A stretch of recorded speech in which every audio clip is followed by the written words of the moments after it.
O que acontecia na mente do africano escravizado quando o sol se punha e o feitor ia embora?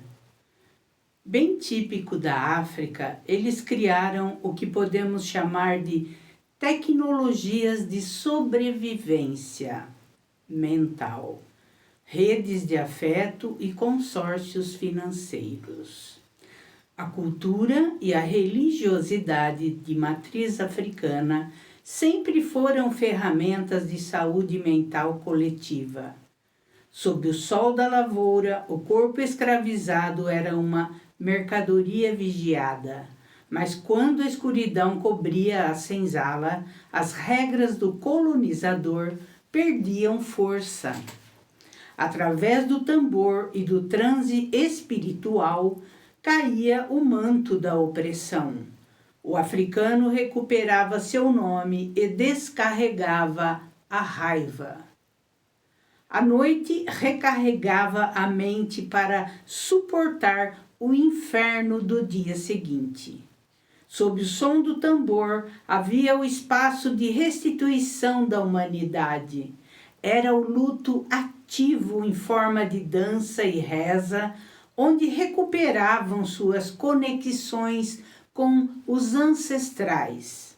Nas madrugadas nasciam os calandus e os batuques.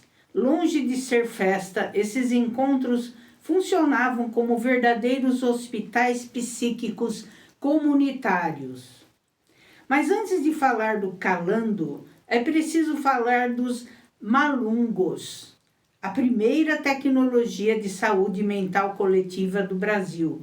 Foram as redes de malungos, os irmãos de navio que criaram famílias simbólicas para não enlouquecer. Os malungos eram os psicólogos comunitários da senzala. Eles arrancavam o irmão da melancolia e o traziam de volta para a vida. Criavam famílias simbólicas, cantavam cantigas da terra natal para reativar as memórias afetivas.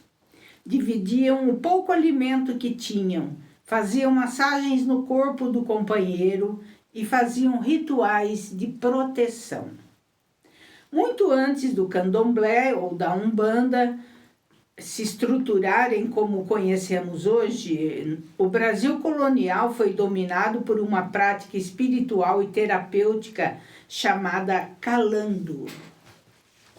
Essas reuniões, lideradas por curandeiros, adivinhos e calanduzeiros, aconteciam às escondidas em clareiras no meio da mata ou no fundo das senzalas. Sessões que envolviam toques de tambor, danças, estados de transe e incorporação, adivinhação e o uso de ervas medicinais. Quando nós analisamos os calandos sob a ótica do luto ativo, nós percebemos que a nossa cultura sempre foi o nosso maior escudo de saúde mental. Enquanto o chicote operava a fragmentação psíquica e a despersonalização, as práticas de matriz africana funcionavam como um poderoso dispositivo clínico e político de cura coletiva. O ritmo do tambor e a dança ritualística funcionam como uma linguagem não verbal que permite escoar e elaborar o trauma do cotidiano violento. No tempo da escravidão, o que não podia ser dito em palavras era corporificado, expresso e acolhido coletivamente. Essa experiência alterada de consciência operava um descarrego psíquico.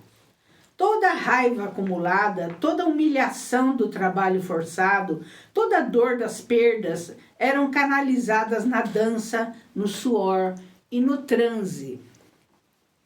No rito e no transe religioso, o corpo negro era ressignificado como a morada do sagrado, da divindade e da realeza. Os terreiros criaram famílias extensas e redes de parentesco espiritual. Os rituais religiosos mantiveram vivos os mitos, as línguas e as linhagens ancestrais. Para a psicanálise decolonial, os terreiros e quilombos operam como o que hoje chamamos de clínica extensa. O sofrimento deixa de ser uma dor isolada, geradora de melancolia, e passa a ser uma dor compartilhada e ressignificada pelo grupo. Os orixás funcionam como arquétipos e organizadores psíquicos. Eles oferecem narrativas de força, beleza, justiça e vulnerabilidade, que contrastam com a imagem de inferioridade imposta pelo racismo. No campo da psicanálise das relações sociais, o indivíduo precisa de uma comunidade que o valide. Temos, por exemplo, o quilombo. Ele funcionava como um espaço de cura, onde indivíduos podiam voltar a ser sujeitos de sua própria história. A coletividade quilombola servia de barreira protetora contra o isolamento e o desespero. Ela impedia a destruição do ego ao acolher o sofrimento do outro como uma dor comum a ser superada coletivamente. Também, por exemplo, no quilombo, o negro exercia poder, liderança, autonomia e dignidade, restabelecendo um narcisismo saudável que havia sido roubado. A resistência do negro começou desde a chegada no Brasil, em 1535.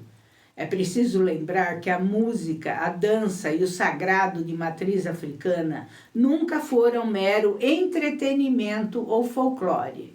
Eles nasceram como estratégias de sobrevivência psíquica.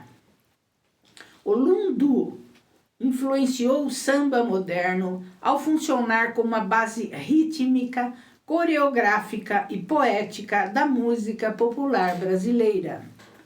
Primeira música e dança africana a ser aceita pela corte imperial. O lundu introduziu a batida rítmica sincopada e a dança de roda na cultura brasileira, elementos que mais tarde definiram o samba moderno no Rio de Janeiro.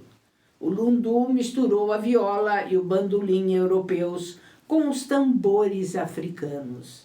Essa mistura instrumental direta gerou o formato dos conjuntos de regional, violão, cavaquinho e pandeiro, que sustentam o samba urbano até hoje. Ao entrar nos salões e teatros de revista, o lundu abriu as portas do mercado fonográfico para que o samba urbano pudesse ser gravado comercialmente a partir de 1916, com o clássico Pelo Telefone. Os ancestrais africanos sabiam que para manter a mente sã, o corpo precisava dançar e a alma precisava de refúgio. A luta dos antepassados não deixa a história ser apagada e transforma o trauma herdado em energia viva para questionar o mundo e brigar por espaço agora. As abordagens modernas de intelectuais como Frantz Fanon, Grada Quilomba e Neuza Santos Souza apontam que a resistência do passado é a base que estrutura a resiliência psicológica da população negra hoje. A luta histórica dos escravizados impede o apagamento da sua história e atua como uma força viva no inconsciente coletivo. A dor do trauma herdado vira combustível para orientar a valorização dos saberes indígenas, quilombolas e periféricos no combate às desigualdades de raça, gênero e classe. Encerramos aqui a série Memória da Escravidão. Nos vemos em breve. Um abraço fraterno.